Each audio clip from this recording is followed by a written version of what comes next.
કેમ છો? તમને બધાને મારા જય અંબે. તો પાપડીની લોટની રેસિપી તો તમારી જોડે શેર કરી હતી જ.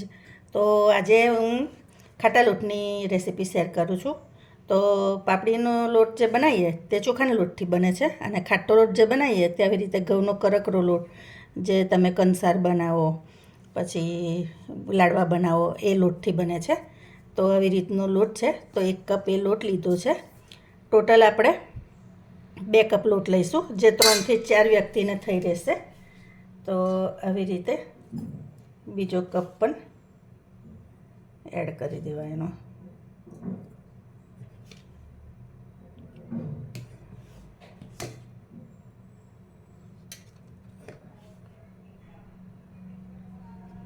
આવી રીતે આ બીજો કપ, અને આપણે હવે એને સિંગ તેલથી મોઈ લેવાનું. આમાં સિંગ તેલનો જ ઉપયોગ કરવાનો તમારે, તો જ સારો લાગે. હવે આને પ્રોપર આપણે મિક્સ કરી લેવાનું આવી રીતે.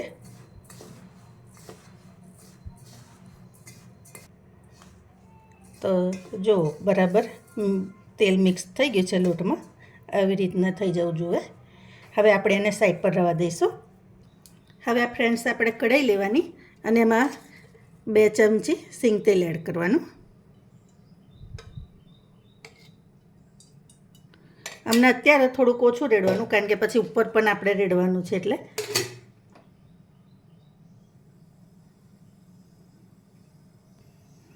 હવે તેલ થાય એટલે આપણે રાઈ એડ કરી દેવાની. નાની 2 ચમચી છે.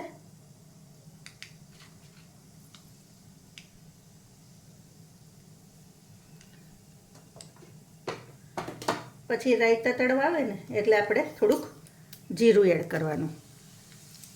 જીરું પછી થોડીક હળદર એડ કરી દેવાની, 1 ચમચી નાની જેવી. લાલ મરચું અને હિંગ 1 ચમચી જેવી.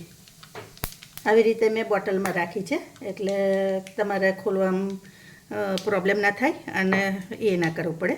પછી લાલ મરચાં છે, તીખું તમારા ટેસ્ટ પ્રમાણે. અને પછી એમાં 1 કપ જેવું પાણી રેડી દેવાનું.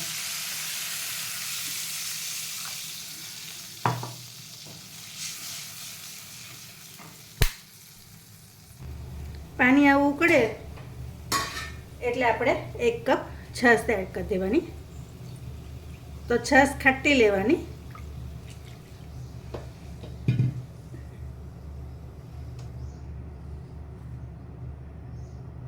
હવે આપણે એને થવા દેવાની.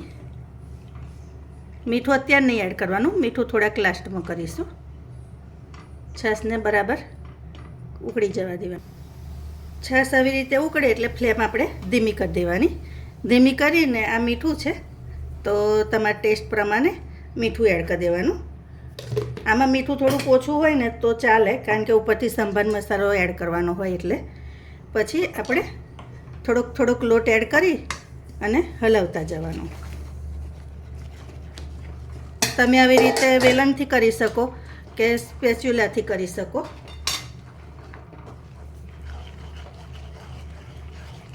આવી રીતે કરવાનું. હવે આપણે બીજી 1 કપ છાશ બાકી છે તે આ સ્ટેજ પર રેડી દેવાની.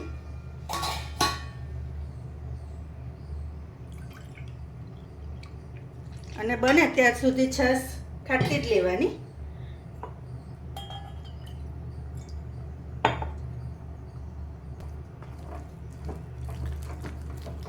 આવી રીતે બરાબર મિક્સ કરી દેવાનું.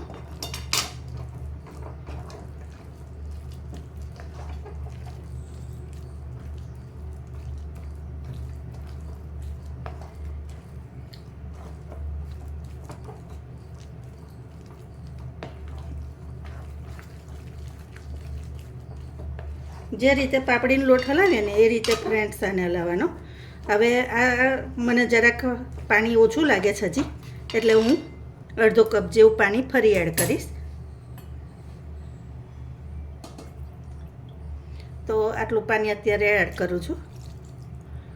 આને થોડુંક ઢીલું જ રાખવાનું, તો મજા આવે.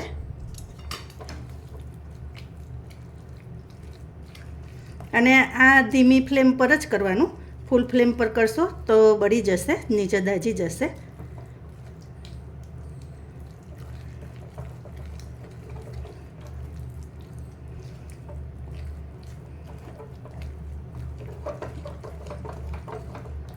હવે આપણે એને 2-5 મિનિટ આવી રીતે સિજાવા દેવાનું.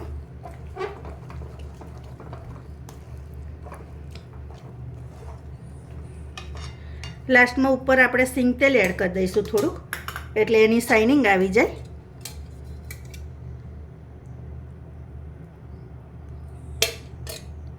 એક ચમચી જેટલું તેલ એડ કરી દેવાનું અંદર.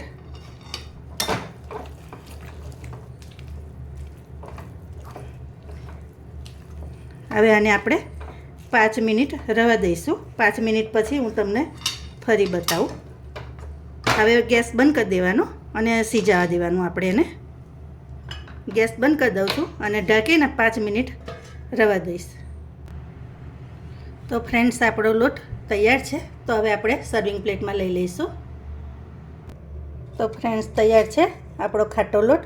હવે એની ઉપર આપણે આવી રીતે તેલ એડ કરી દેવાનું.